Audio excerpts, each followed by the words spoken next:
the southern Indian Ocean, midway between the coast of South Africa and the Antarctic, lie the Crozet Islands. This French archipelago sits smack in the middle of the roaring 40s, westerly winds that pack a real punch.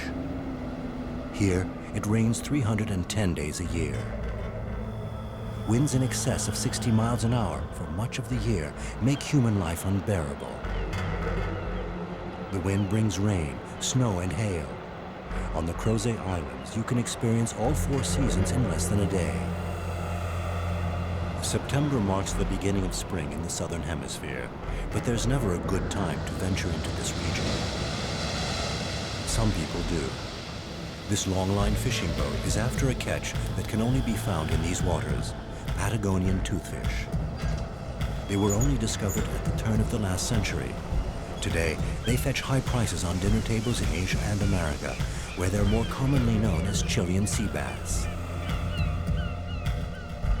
Other hunters prize the toothfish, like the giant of the dolphin family, the orca.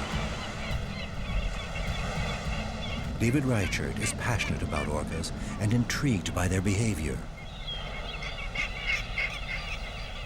Like all the fish around here, the toothfish swim too deep for whales and dolphins. But the amazing thing is the orcas are such opportunists that they've adapted to the presence of long-line boats in the area. They've discovered an easy way to feed. They only have to wait for the lines to be pulled up.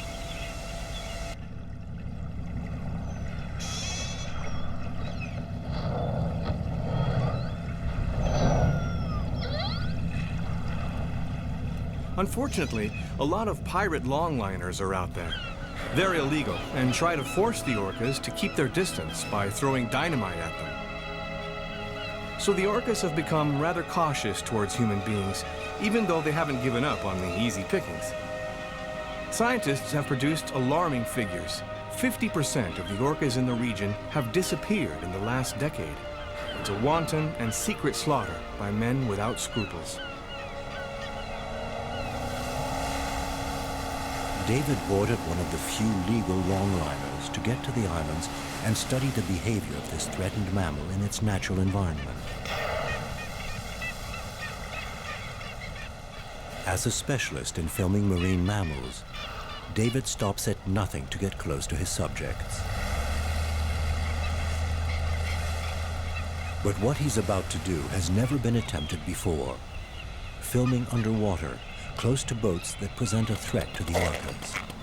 How nervous will they be of his presence if private fishermen have struck in the past?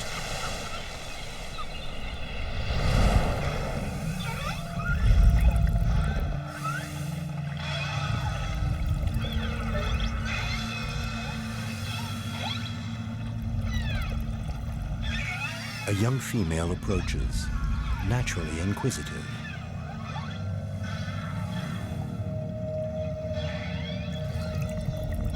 Her mother instantly recalls her. In Orca society, the young don't need to be told twice.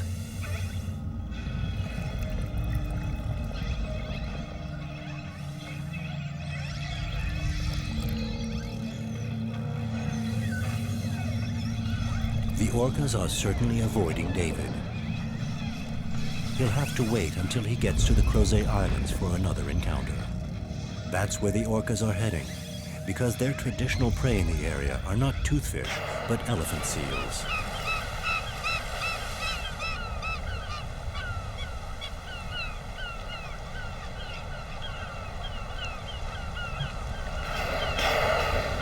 Every spring, elephant seals must return to dry land to mate and give birth after hunting at sea in the Antarctic.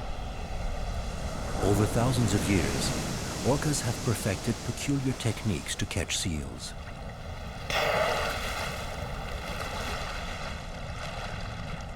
I wonder how far the presence of the long-line boats has altered the orcas' culture from generation to generation. Has it changed their feeding habits? What impact has the slaughter really had? Has the elephant seal population grown as the number of orcas declined? To find out, David will spend 4 hard months alongside these animals in conditions where life is a daily struggle for survival.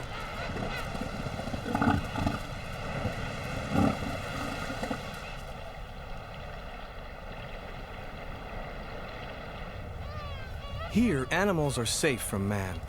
They shouldn't be afraid of people. It's the perfect place to study their world and understand the close links that unite predator and prey. I've arrived just in time. The elephant seals have begun to return. This 15-foot male seal has spent 10 months at sea gorging on fish and squid in the Antarctic.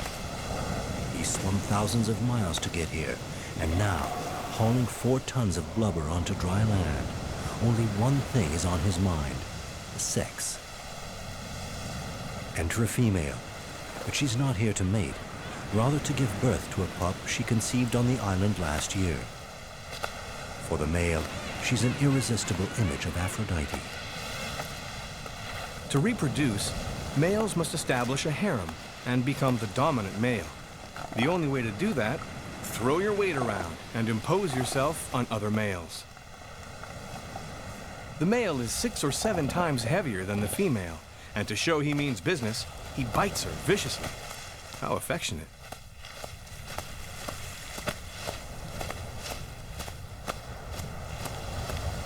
The dominant male must keep his trophies away from prying rivals. This potential rival is already calculating the odds.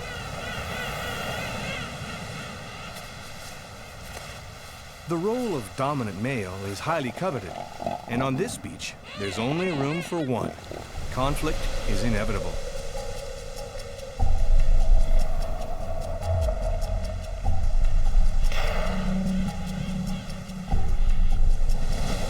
Another female arrives. Distracted by the advances of 2 males, she doesn't see the danger until too late.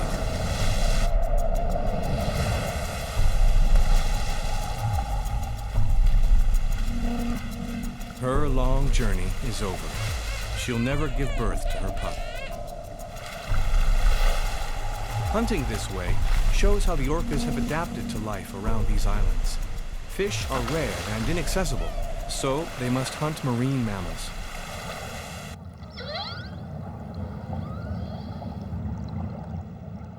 The rest of the family has been alerted to the catch.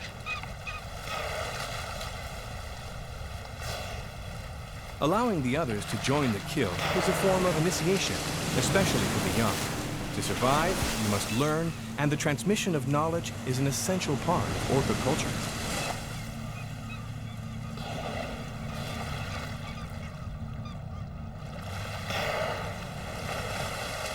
This might seem cruel, but it shows the extent to which orcas are social animals and how far they go to protect each other.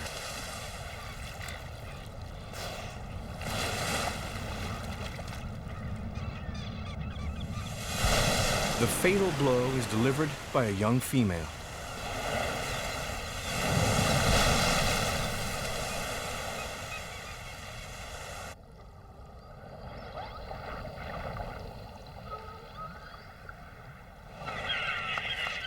Skuas and other scavenging birds pluck raw protein straight from the sea.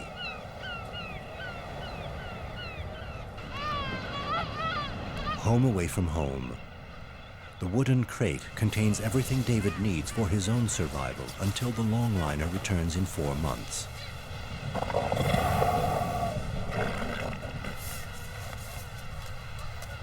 Skuas confirm David's suspicions.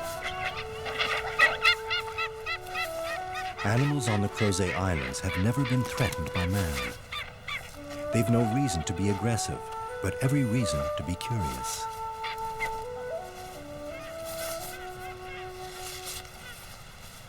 This is the price David must pay to secure a front row seat to study how orcas and their prey interact.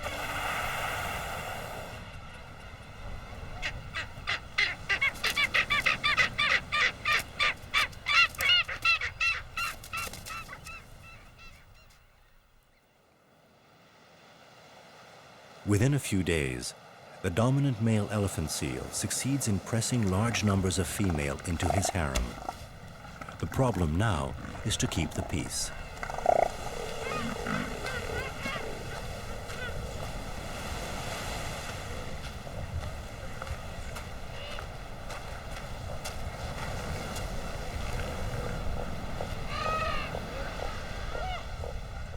It's time for a nap.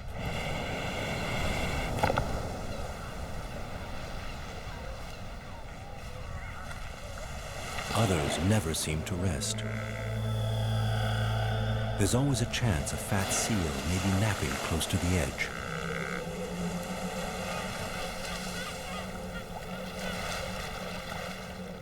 A large male orca with its typical 6-foot triangular dorsal fin is followed by 2 females with their smaller curved fins.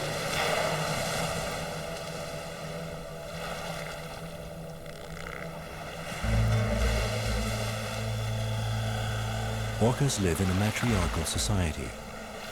The dominant female leads a group comprised of her sisters, daughters, and other youngsters, but never couples. Reproduction only takes place between separate groups.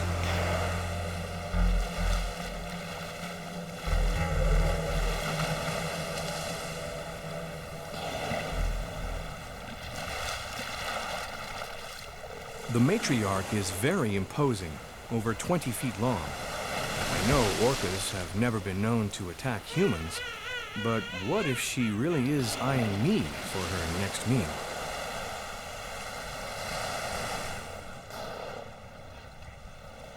The group moves off peacefully to the south of the island.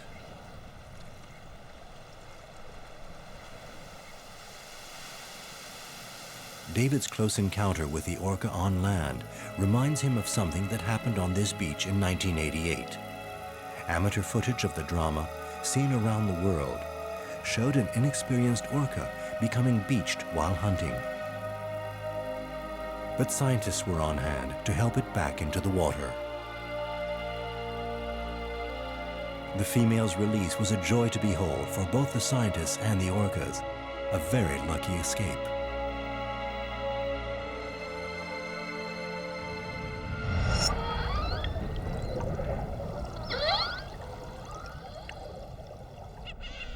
I wonder if the female I encountered along the shore could be the same one the scientist saved.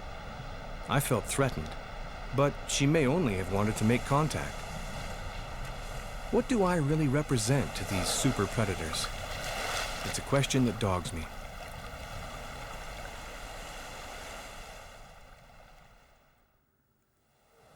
This male seal knows only too well what he represents for the orcas. He recently barely escaped becoming a meal. Ironically, seals are more vulnerable on land than they are at sea. They dive to depths of over 4,000 feet, far deeper than any orca.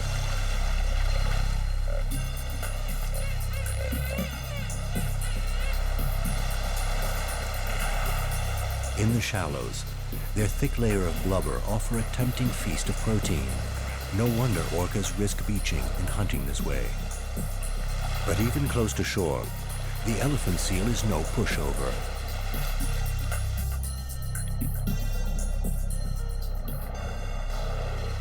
A young orca strays from the group and finds itself face to face with a powerful opponent. The orca hazards a closer inspection. The seal holds its ground.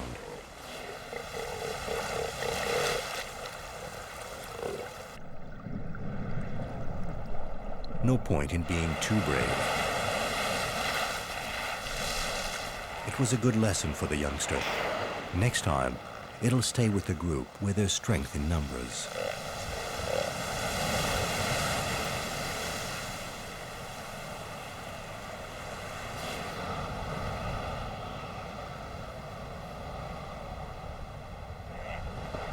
This male is staking out his territory, even though it hasn't found a single mate.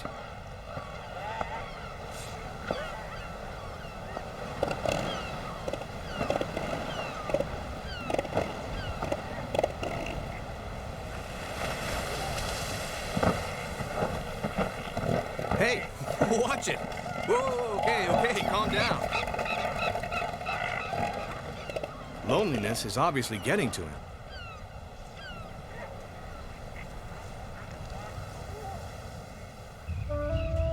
It's time for me to explore the island.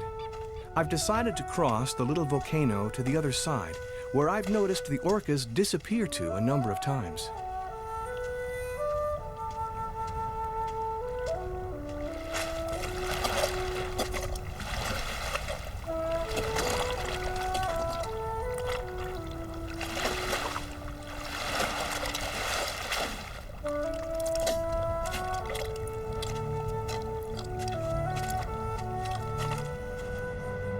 What is it that attracts them down there? This is the perfect spot for me. The rocky bottom leaves the water clear, and for once, the sea is calm. What a treat in this turbulent part of the world.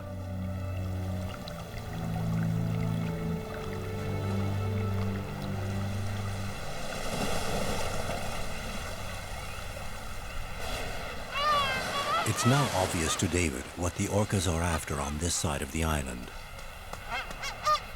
A sloping beach shelters a colony of king penguins in their tens of thousands.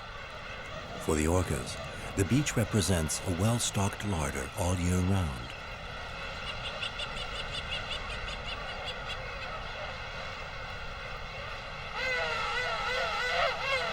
Adult penguins surround chicks born last year.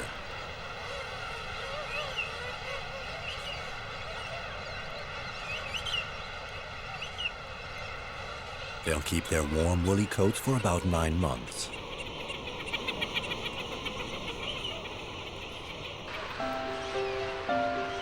When they grow real feathers and strong muscles, they'll take to the sea to feed themselves.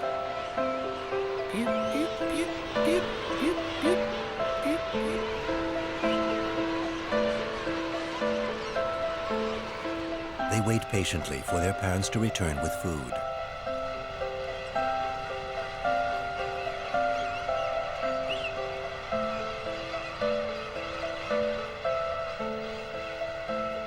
There are plenty of distractions to kill time.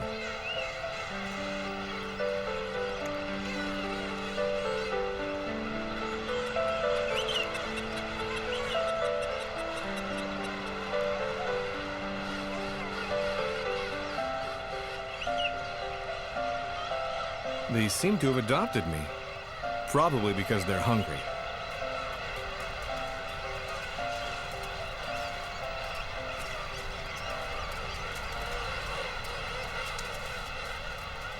Raising the young takes almost a year and requires great devotion from the parents. Mothers and fathers are away for 10 days.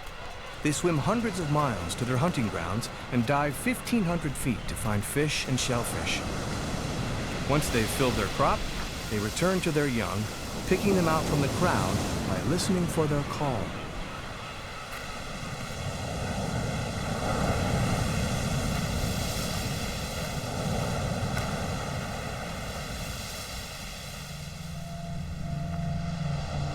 King penguins take to the sea together for protection.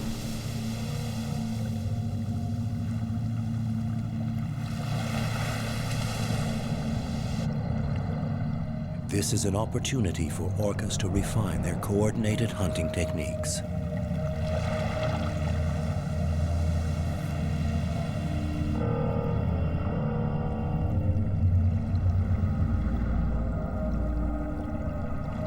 First, they observe complete silence.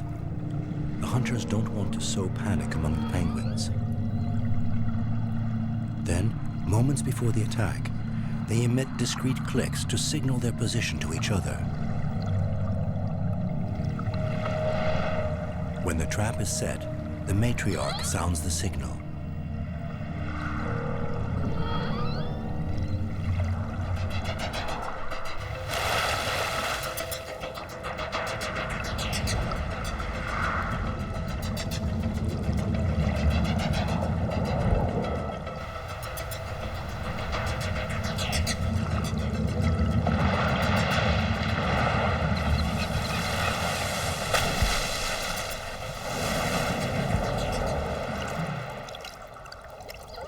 Catching a penguin demands a lot of energy for little in return, but they haven't much choice if there's nothing else to hunt.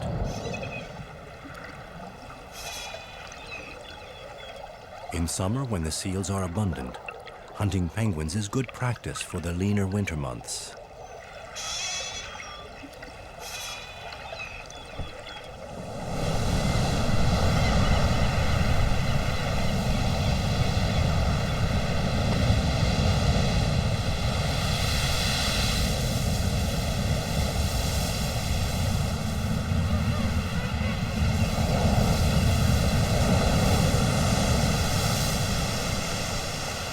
For the penguins who managed to break through enemy lines to fish for their chicks, the return journey proves equally perilous.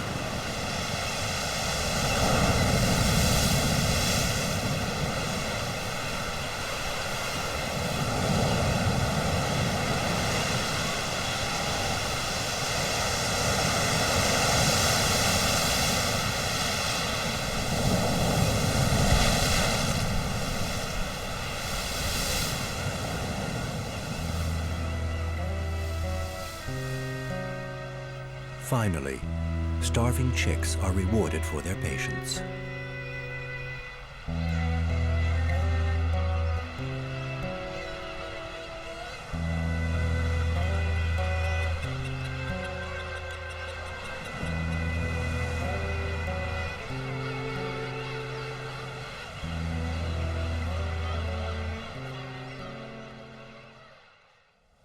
September draws to a close. The dominant male now has more than 100 females in his harem. This record number probably has something to do with the fact that there are fewer orcas around. But orcas keep piling on the pressure. And for good reason. Female seals are about to give birth to tender pups.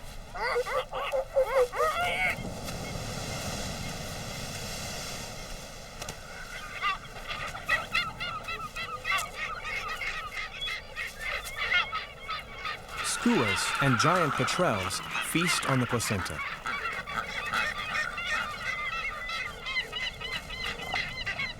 And anxious mothers make sure the placenta is all they get. The first exchange of cries between mother and baby are vital. Along with their odor, this allows them to identify each other in the colony. With its eyes barely open, baby seals feed off the richest milk of any mammal in the world. It contains 10 times more fat and calories than cow's milk. Pups put on 4 times their weight in only 3 weeks. After that, mother's job is done.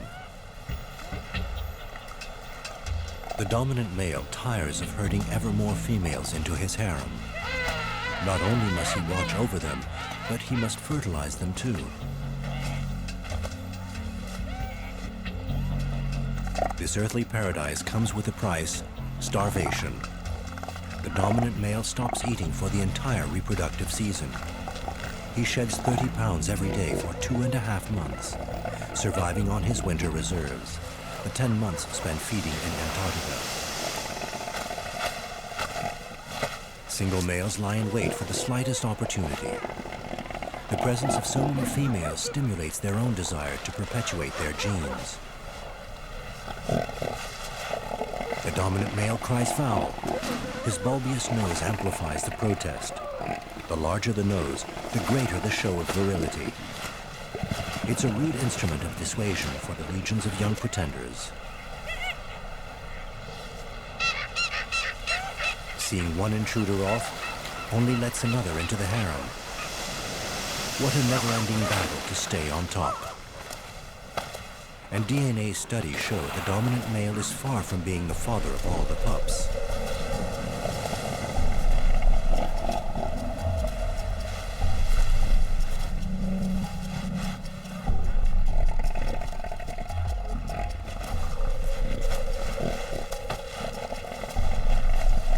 The hormonal urge to mate leads to outright war.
takes all in a clash between titans.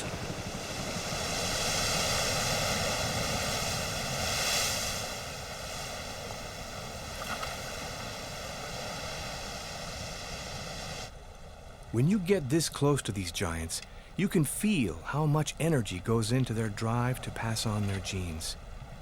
It's a symbol of resistance to the extreme conditions of the place. A real fight for life. I'm determined to experience the same kind of intense contact with the orcas. I'm going back to the clear waters on the other side.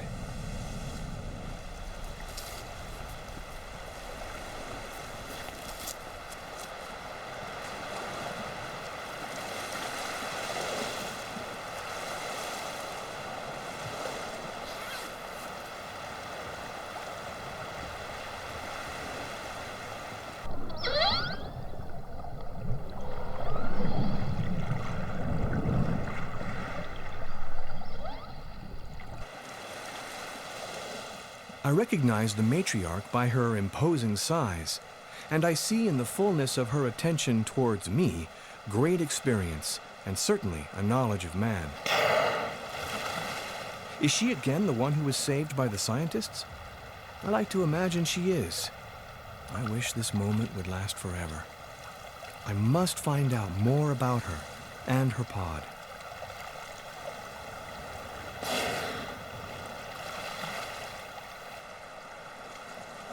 Once again, the orcas treat David with caution.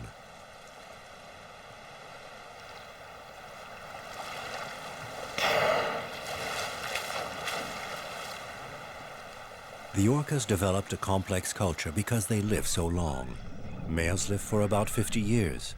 Females can survive into their 80s, which explains why their society is matriarchal. Females have more experience.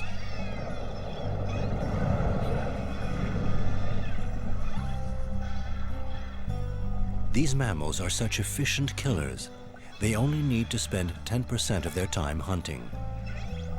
Otherwise, they rest, play, and educate the young, a process that can last 20 years. Touching, caressing, and talking maintains harmony. Scientists now know that orcas from the same region share a common language, and even more amazing, every individual clan has its own dialect.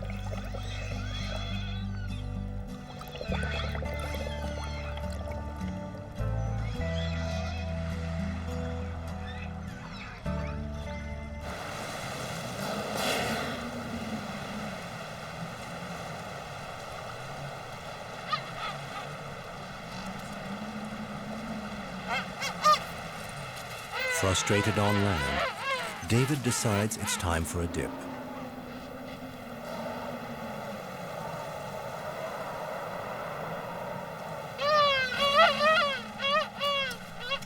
He hopes to meet orcas in their own territory, behind this bed of giant kelp.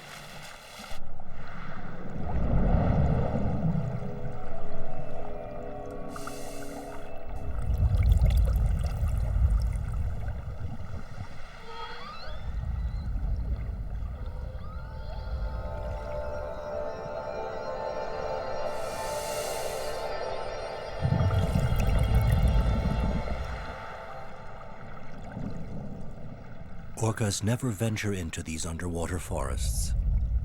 Solid stalks rise 120 feet from the bottom and could become a lethal trap for the orcas.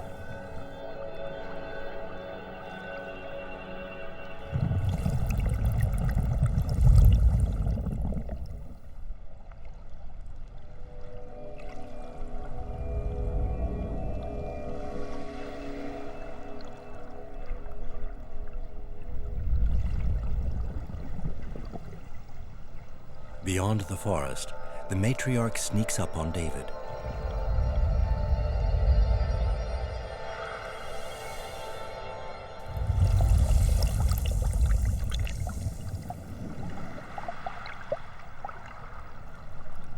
Her clicks signal her position to the others waiting in the shadows. The matriarch is simply checking the visitor out. Once again, The encounter is fleeting. Caution and mistrust seem to rein in the orcas. The appearance of penguins means the orcas must have retreated to a safe distance.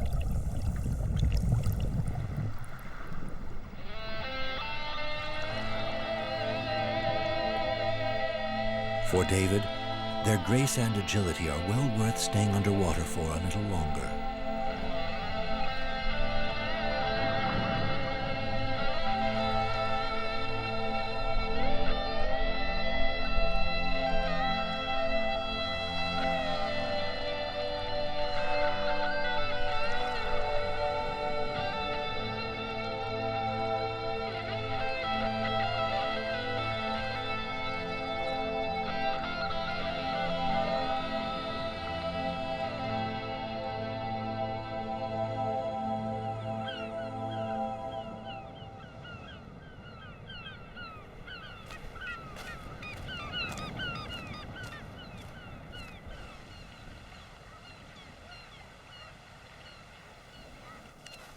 Well, well, looks like I've got a visitor.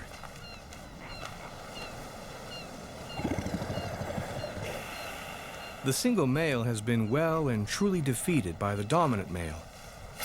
Perhaps next year he'll have more luck. Even the strongest seals don't become dominant until they're at least 8 years old, and even then for no more than 2 years running.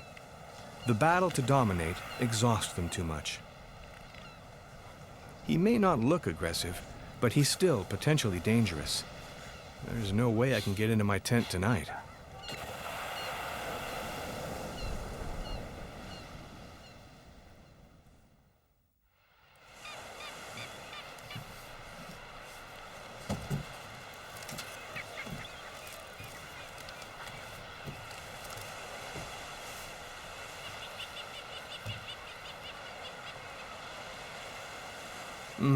What a beautiful day for a change. It does wonders for my mood.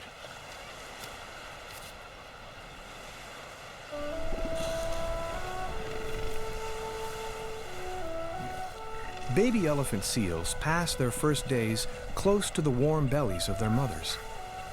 What momentary bliss.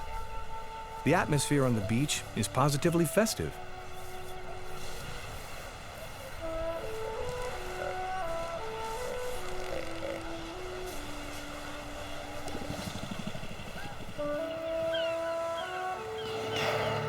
Orcas also take advantage of the peace and quiet to sleep. But the way they sleep is most unusual.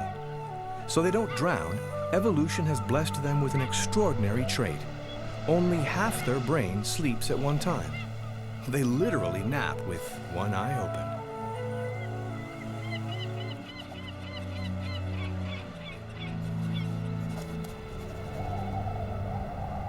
No sooner has the sun come out than spring is on the back burner again.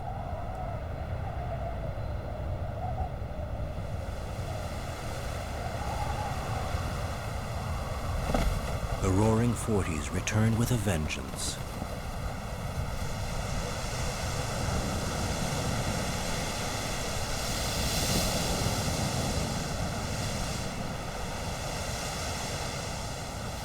Wisely, the orcas move away from shore.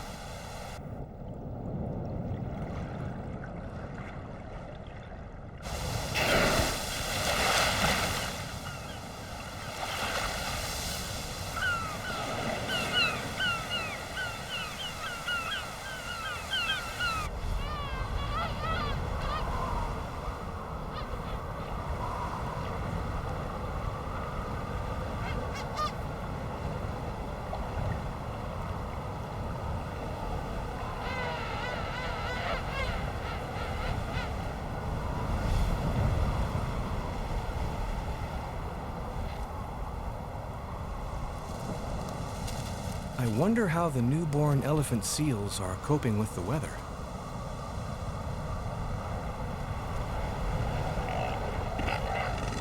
The pups keep on suckling as though nothing was wrong.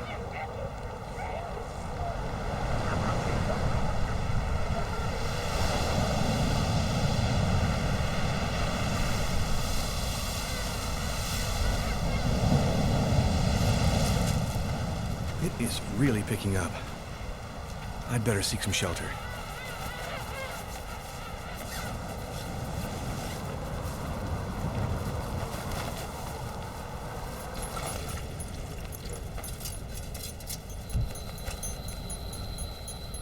Filming in these conditions leaves me paralyzed with cold. Without the tent, I'd be finished. Suddenly, I feel very alone, very different from the animals. I'm fragile and vulnerable. The storm turns the beach into another world, or the end of the world. There seems no limit to the power of the elements on the Crosseé Islands.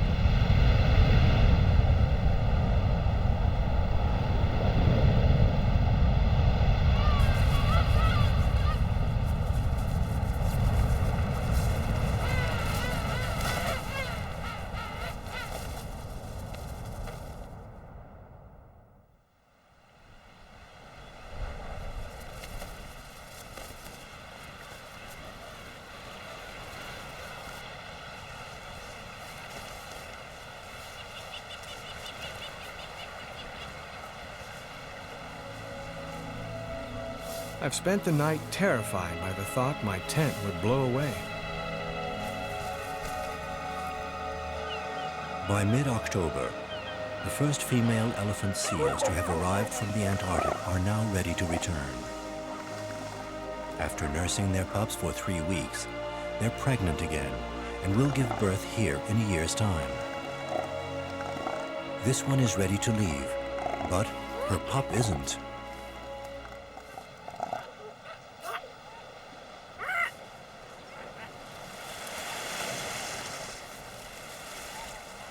Abandonment before weaning seems cruel, but there's a good reason. Mother no longer has the reserves to continue producing milk, though she might return after putting on weight. But time is not on her side. She's exhausted and vulnerable.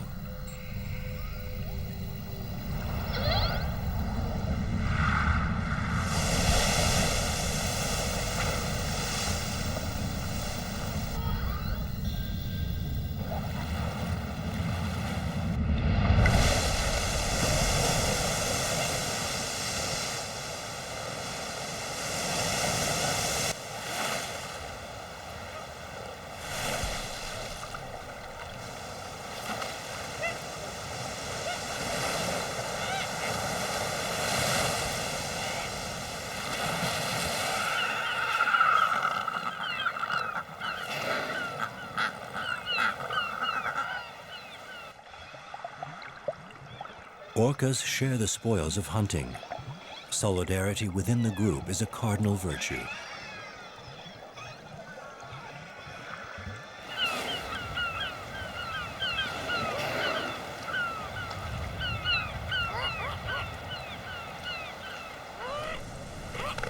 The pup, too, is a victim. How will it survive without its mother?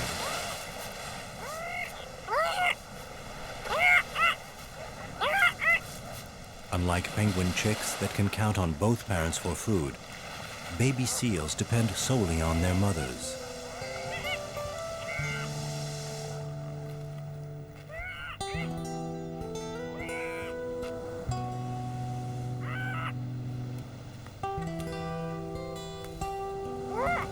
Weak and skinny, the orphan barely has a chance, even against a bird. It must find another mother.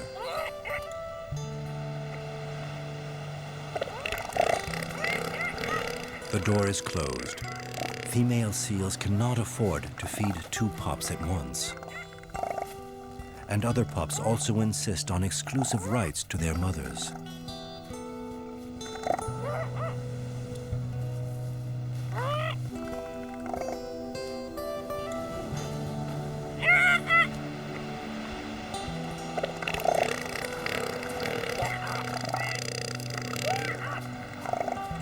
I'm heartbroken to see firsthand the tragedy of this pup's life. But there's nothing I can do to help. It's been attacked and rejected by its own species. a victim of the cruel laws of natural selection. It will never know the taste of fish, and never become a dominant male to father offspring on this island at the end of the world.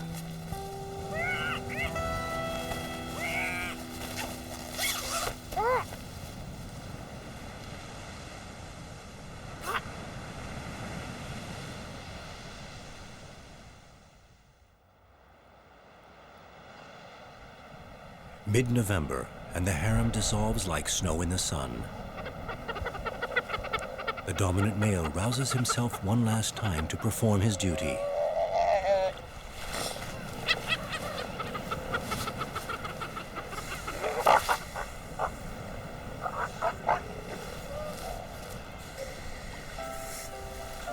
Babies are now fully weaned and independent.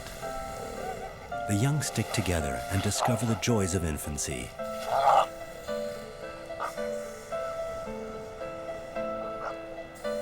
They've begun to molt. Black at birth, their fur has turned light gray. But the new coats itch terribly.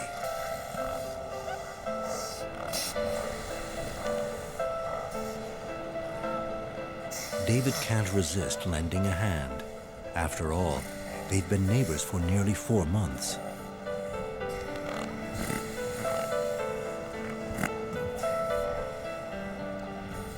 I know, it's not very scientific of me, but I just can't resist these furry little bodies. My excuse is that they, and not I, made the first move into my camp. I'm really excited by their willingness to let me into their lives.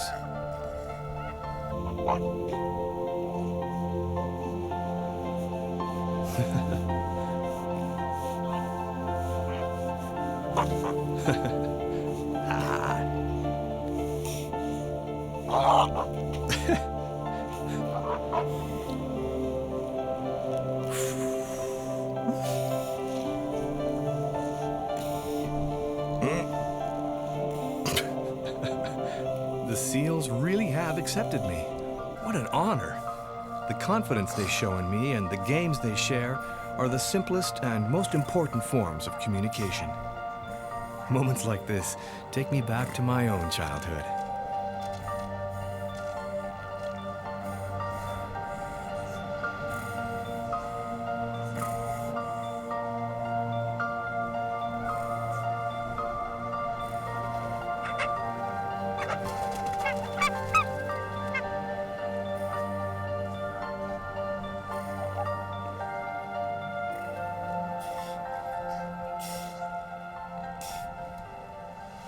By December, hunger forces the young seals into troubled waters. Their first tentative steps are harmless enough, but unlike young orcas, they can't rely on adult protection and education to survive.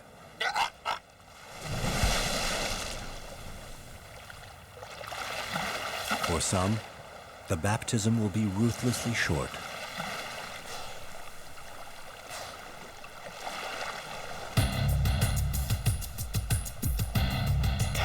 Orcas must fatten up for the winter ahead, when measly penguins will be all that's left on the menu, unless they brave the dynamite to steal toothfish from the longliners. David must catch the young seals in the water for the first time before they too migrate to the Antarctic.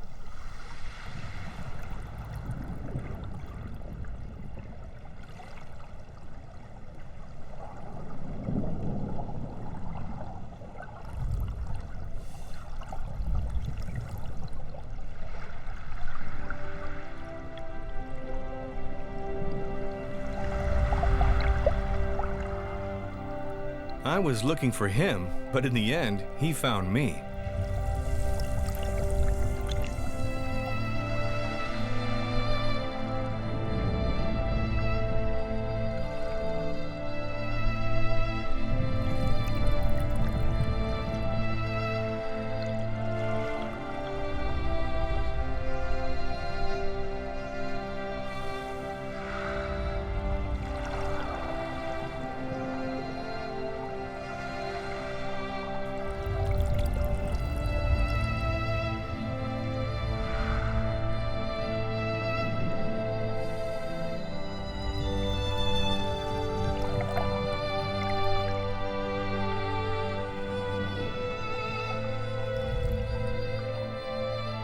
Is he admiring me or mocking me for needing this ridiculous suit to enter his world?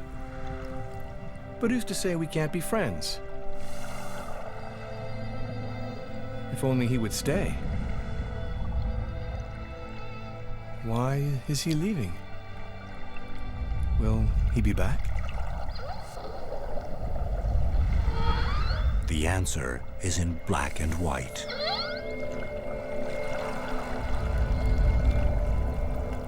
Is she hoping to catch my seal friend?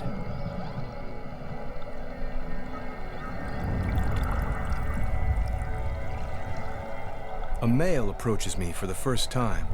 He's nearly 30 feet long and weighs more than 8 tons. A living juggernaut. Then the matriarch returns. This time, I'm sure it's to make real contact.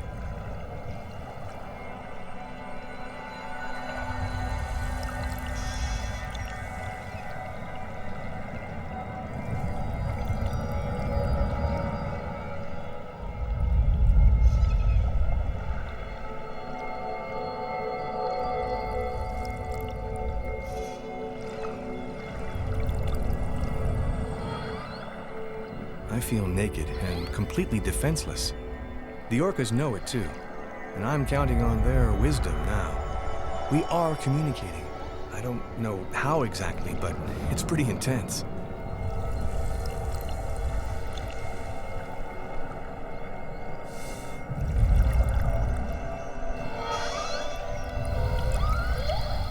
In this open, smiling face, I realize we have both exercised our mutual fears.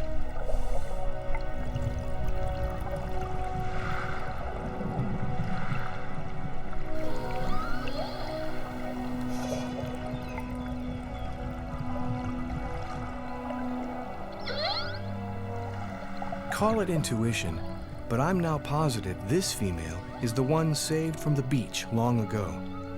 She's become head of the clan and wants to know more about me before exposing the others to potential danger. Today, she knows I come in peace.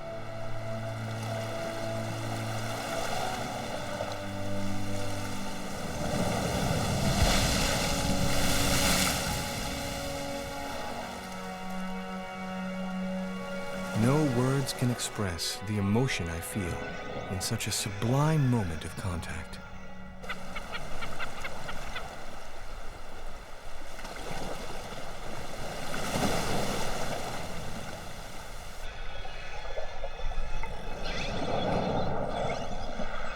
The orcas we sometimes call killer whales may be, in their own way, trying to thank us for saving one of their own.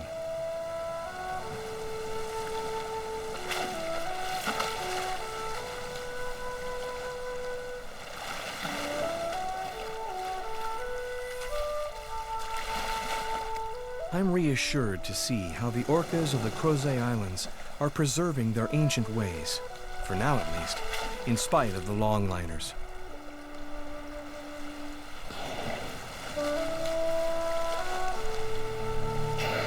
Given their experience at the hands of the pirates, their initial reaction to me was to be cautious. How can you blame them when faced with such a destructive species as humankind? Even when their future is threatened by us, they show just how discriminating they are. They opened the door of their kingdom to me. On an island where life hangs in the balance every moment, wild animals accept my presence. They give up some of their secrets and embrace me with full confidence. This extraordinary encounter has changed me forever.